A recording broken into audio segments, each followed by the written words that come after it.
Matahari belum terlalu tinggi ketika sebuah truk kontainer berlogo Siba Surya melintas perlahan di kawasan perbatasan antara Kabupaten Pemalang dan Batang.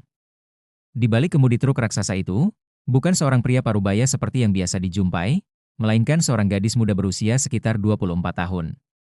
Ia mengenakan jaket denim, celana kargo, dan topi pet lusuh yang menutupi sebagian wajahnya. Namanya adalah Naila Anjani, seorang sopir truk perempuan yang namanya mulai dikenal di kalangan pengemudi lintas Jawa karena ketangguhannya mengarungi jalur Pantura sendirian. Pagi itu, Naila sedang mengantar muatan tekstil dari Solo menuju pelabuhan Tanjung Priok. Jalanan cukup lengang. Namun, saat ia sampai di ruas jalan kecil menuju rest area dekat Pasar Warung Asem, tiga pria berseragam polisi dengan rompi razia menghadang laju truknya. Berhenti.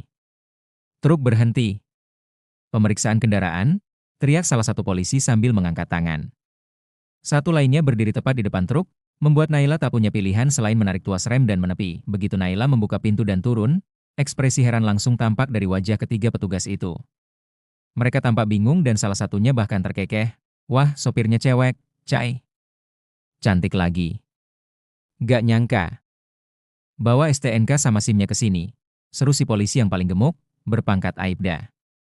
Namanya Aibda Roni, dan di kalangan sopir truk, ia dikenal sebagai pemalak licin yang sering memanfaatkan razia ilegal untuk mengeruk uang dari para pengemudi. Tanpa bicara banyak, Naila menyerahkan dokumen lengkap.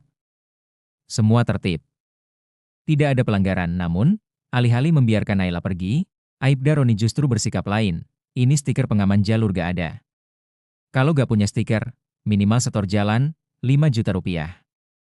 Kalau enggak ya, truk diamankan di polsek, ucapnya dengan nada sinis, sambil memegang dokumen Naila erat-erat. Naila menatap tajam ketiga polisi itu. Hatinya mulai panas. Ia tahu betul ini modus lama yang sering dilakukan oknum. Ia juga tahu, jalur ini memang sering jadi sarang pemalakan sopir truk, terutama truk-truk luar daerah. Tapi kali ini, mereka salah target. Apa? 5 juta? Untuk alasan gak jelas kayak gitu? Naila mencoba menahan diri, meski tangannya mulai mengepal. Saya punya surat jalan resmi, surat kendaraan lengkap. Jangan seenaknya main tahan dan minta duit. Namun Aibda Roni tidak menghiraukan. Ia justru semakin mendekat dan mulai menyentuh bahu Naila. Udahlah dek, daripada capek debat, mending ikut saya aja ke pos, nanti dibantu ke urusannya. Atau, kita obrolin baik-baik aja di mobil saya. Tindakan itu membuat dua polisi lainnya cekikikan. Sementara Naila berdiri diam, wajahnya kaku menahan emosi. Lalu dalam sekejap, ia bergerak cepat, mencengkeram pergelangan tangan Aibda Roni dan memelintirnya ke belakang hingga terdengar suara krak. Arg! Teriak Roni, jatuh bersimpuh. Dua polisi lain kaget, langsung refleks hendak mengayunkan tongkat, tapi Naila sudah siap.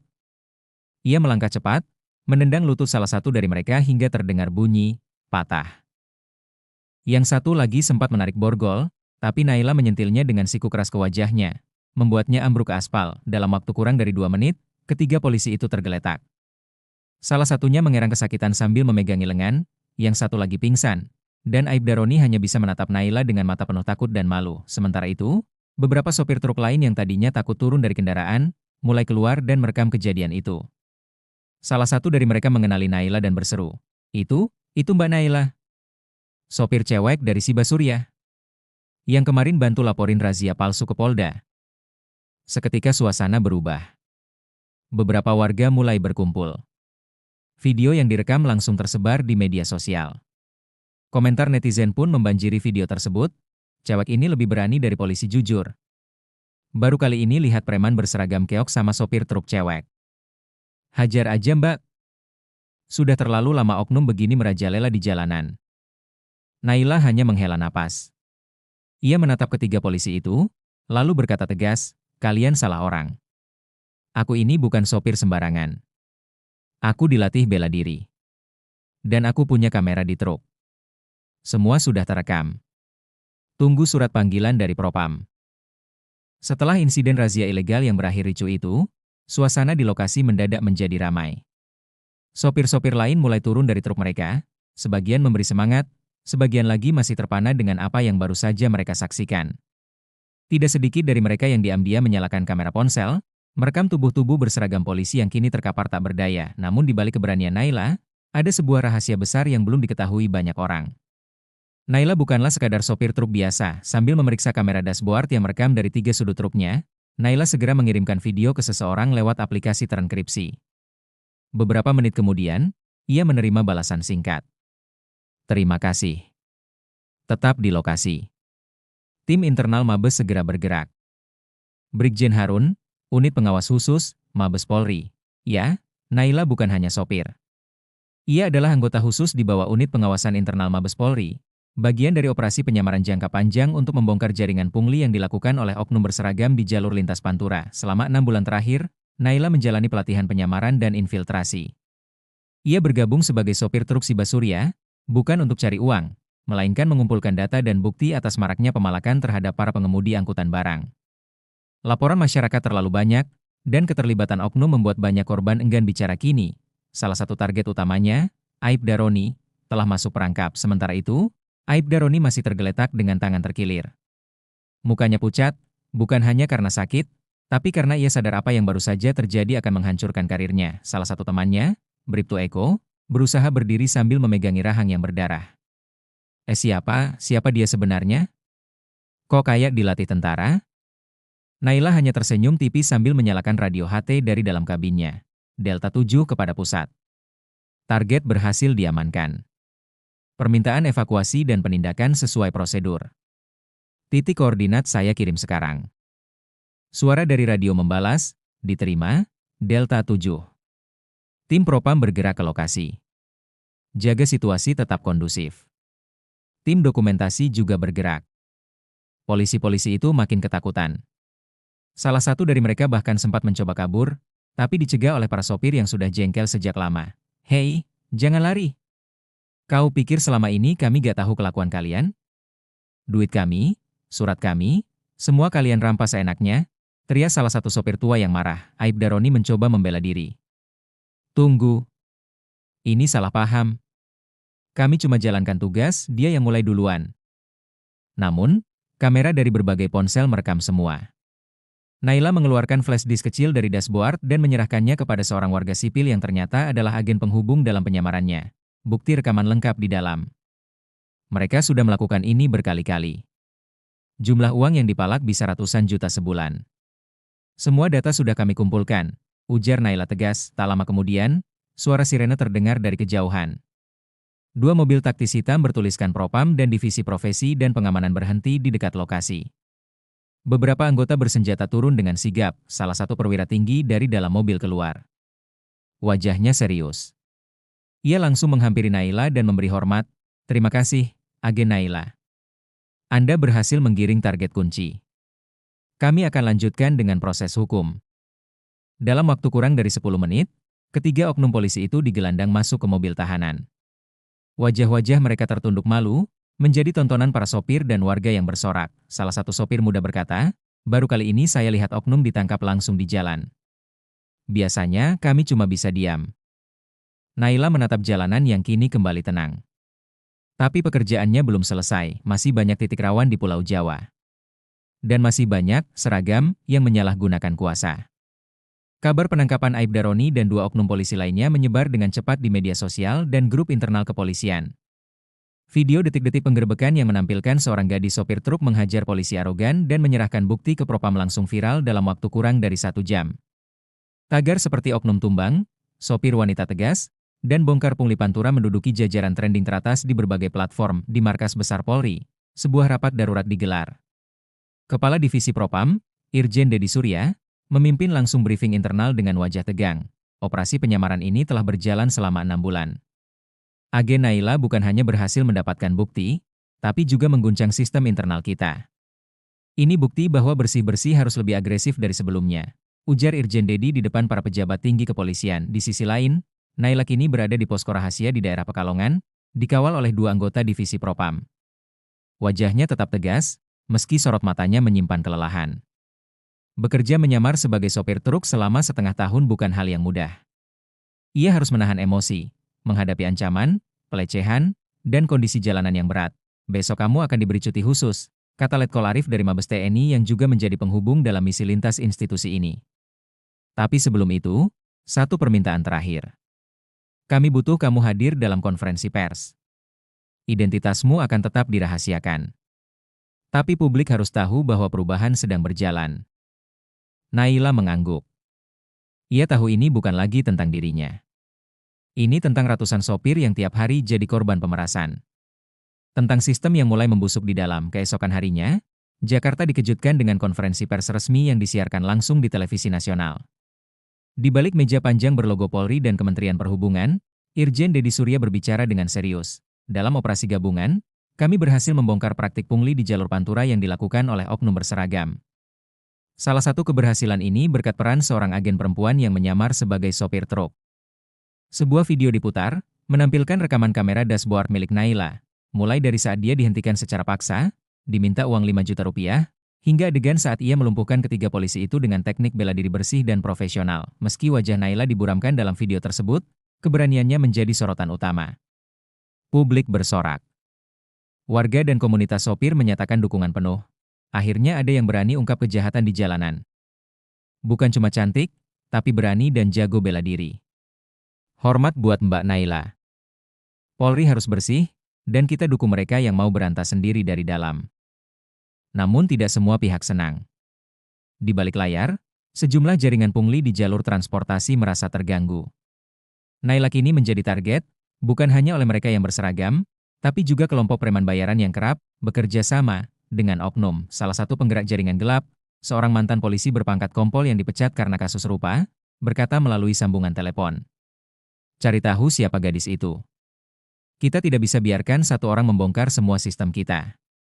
Kirim orang ke jalur Pantura. Pastikan dia diam. Ancaman itu akan menjadi ujian baru bagi Naila. Misi awalnya sudah selesai, tapi medan yang lebih berbahaya baru akan dimulai. Sore harinya, Naila kembali duduk di balik kemudi truk si Basurya. Ia menolak cuti. Ia justru ingin melanjutkan perjalanan mengantar muatan, kali ini dengan misi pribadi, mengawasi jalanan dari dalam, tanpa harus menyamar. Kalau bukan kita yang bersihkan jalanan ini, siapa lagi? Gumamnya sambil menatap lurus ke depan, diiringi suara knalpot truk yang kembali meraung. Malam itu, langit Pantura dipenuhi bintang, tapi di sepanjang jalan raya antara Pekalongan hingga Kendal, kilauan lampu-lampu sorot truk membentuk barisan panjang yang tidak biasa. Di barisan paling depan, truk kontainer si Basurya melaju perlahan dengan kecepatan konstan. Di balik kemudi, Naila duduk tenang, matanya tajam menatap jalan ke depan, namun telinganya tetap waspada mendengar setiap percakapan dari radio komunikasi. Alfa 3 kepada Alfa 1, jalur aman sampai Batang. Tapi ada Avanza hitam berhenti aneh di bahu jalan. Kami awasi, ujar suara pria dari radio, itulah konvoi diam-diam para sopir truk, sebuah solidaritas yang muncul secara spontan setelah kejadian viral Naila melawan oknum polisi. Mereka tidak hanya mengawal Naila secara fisik, tapi juga mengawal keberaniannya. Sebab mereka tahu, setiap keberanian punya harga, dan musuh yang dilawan Naila bukan sembarangan. Sementara itu, di sebuah ruangan gelap di pinggir Semarang, seorang pria bertubuh besar dengan tato di lengan kiri sedang menonton ulang video penangkapan Aibda Roni. Gadis itu, dia bukan orang biasa. Gumamnya namanya Kompol Purnawirawan Zulkifli, mantan polisi yang kini menjadi otak di balik jaringan pungli dan pemerasan terselubung di jalur logistik Pantura. Selama bertahun-tahun, ia mengatur jalur uang haram dari puluhan pos jalan dan razia siluman, bekerja sama dengan oknum, preman jalanan, dan bahkan beberapa pejabat lokal. Kalau kita biarkan, dia akan ganggu semua aliran. Kita rugi miliaran, tambahnya, lalu menoleh kedua anak buahnya. Kirim orang kita. Gagalkan konvoi itu. Jangan sampai dia sampai pelabuhan. Beberapa jam kemudian, saat konvoi sudah hampir mencapai Alas Roban, salah satu titik paling rawan di Pantura, sebuah mobil pick-up dan dua motor muncul dari arah berlawanan. Mereka tidak mengenakan seragam, tapi gerak-gerik mereka mencurigakan. Salah satu dari mereka menodongkan senter tajam ke arah kaca truk Naila dan berteriak, "Berhenti! Ada pemeriksaan malam." Tapi sopir-sopir di belakang Naila tahu, itu bukan pemeriksaan resmi. Alfa 2 ke semua unit. Itu bukan polisi. Itu penyamaran preman. Siaga, suara keras terdengar di radio, namun sebelum mereka sempat bereaksi, sekelompok orang langsung menghadang dan mencoba memecahkan kaca truk Naila. Tapi Naila tak tinggal diam. Ia sudah bersiap dengan tongkat besi di bawah jok, dan sebelum kaca sempat dipecahkan, ia membuka pintu truk dan meloncat keluar dengan cepat. Satu gerakan cepat, Naila mengayunkan tongkat ke tangan penyerang pertama, membuatnya terjatuh. Dua lainnya maju dari belakang, Tapi Naila membalikkan badan dengan gerakan lutut memutar dan menyapu kaki mereka. Salah satu dari penyerang, yang tampaknya tidak siap menghadapi perlawanan keras, segera kabur ke arah mobil. Namun sebelum bisa masuk, truk dari belakang tiba-tiba menyalakan lampu sorot tinggi dan mengarah langsung ke wajahnya. Masuk mobil! Cepat! Teriak rekannya, tapi sebelum sempat melarikan diri, puluhan sopir turun dari kabin masing-masing, sebagian membawa kunci roda, rantai besi, bahkan senter besar. Kalian pikir kami diam terus? Hah? Kalian pikir kami takut? Kami bukan sopir budak kalian, teriak salah satu dari mereka. Dalam waktu singkat, para penyerang tak berkutik. Beberapa diikat dan dijaga ketat, sementara sopir lainnya menelepon polisi resmi dari sektor terdekat. Naila menghela napas, berkeringat tapi tetap waspada. Ia tahu ini bukan serangan biasa. Ini pesan, konvoi dilanjutkan. Tapi arahkan 2 truk ke polsek terdekat. Biar mereka yang proses para bandit ini. Perintah Naila melalui radio. Salah satu sopir tua mendekat, menepuk bahu Naila. Kami ikut kamu, Mbak. Jalanan ini terlalu lama dikuasai yang salah. Sudah waktunya dikembalikan ke yang benar. Naila hanya mengangguk. Tangannya memegang erat kemudi saat ia kembali naik ke truk. Meski tubuhnya lelah, semangatnya tidak padam. Dari kabin, ia menatap langit yang kini mulai diselimuti kabut tipis. Ia tahu, badai besar belum berakhir. Tapi satu hal pasti, kini ia tidak sendirian lagi. Pagi merekah perlahan di ufuk timur. Cahaya jingga menyapu langit Pantura ketika truk Siba Surya yang dikemudikan Naila akhirnya tiba di kawasan pelabuhan Tanjung Priok. Konvoi sopir yang sejak semalam mengawal perjalanan panjang itu satu persatu membunyikan klakson panjang, tanda keberhasilan sebuah misi tak tertulis. Mengantar seorang pejuang keadilan sampai ke garis akhir di gerbang pelabuhan, personel dari Divisi Propam dan perwakilan Kementerian Perhubungan sudah menunggu. Media pun mulai berdatangan. Namun Naila tetap di dalam kabin. Ia tidak ingin menjadi sorotan, tak butuh tepuk tangan. Tapi hari ini berbeda. Hari ini, kebenaran harus diberi panggung. Beberapa jam kemudian, sebuah konferensi pers besar digelar. Untuk pertama kalinya, Mabes Polri secara terbuka memaparkan hasil operasi rahasia penyamaran yang telah dijalankan selama 6 bulan. Di layar besar ditampilkan bukti rekaman pungli, pemalakan, dan penyiksaan terhadap para sopir yang dilakukan oleh jaringan oknum berseragam. Berdasarkan hasil penyidikan, kami telah menangkap 18 personel aktif, 9 diantaranya berpangkat perwira, dan 4 sipil yang terlibat dalam pemalakan sistemik terhadap sopir angkutan barang, ujar Irjen Dedi Surya, Kepala Divisi Propam. Wajah-wajah penonton yang hadir, termasuk para sopir dari berbagai daerah, tampak lega, sebagian meneteskan air mata. Salah satu dari mereka berdiri dan berkata lantang, kami hanya mau kerja halal, Pak. Kami tidak minta kaya, cuma minta jangan dirampok oleh orang yang harusnya melindungi. Sorak-sorai dan tepuk tangan pecah di ruangan. Sementara itu, di ruang belakang gedung konferensi, Naila berdiri diam di depan kaca. Ia masih mengenakan jaket denim dan celana kargo yang penuh debu jalanan. Namun hari itu, ia bukan lagi sekadar sopir truk. Ia adalah simbol perjuangan, seorang wanita yang mampu mengguncang sistem korupsi berseragam dengan nyali dan akal sehat. Kombes Rudi mendekatinya. Kamu bisa saja minta dipromosikan sekarang. Atau pindah tugas ke pusat. Tapi aku tahu pasti, kamu gak akan minta semua itu. Naila hanya tersenyum kecil. Jalanan belum sepenuhnya aman, Pak. Masih banyak pos yang belum kita bersihkan. Masih banyak yang belum direkam. Kombes Rudi mengangguk. Kami akan dukung.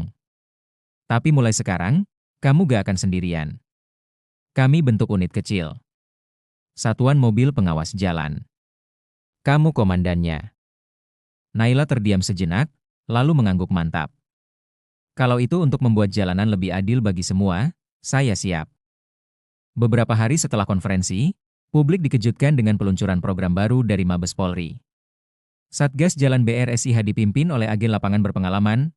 Satuan ini bertugas menginspeksi jalanan dari pungli, razia ilegal, dan penyalahgunaan kewenangan. Meski nama Naila tak pernah diumumkan resmi, semua orang tahu, itu adalah hasil dari keberaniannya.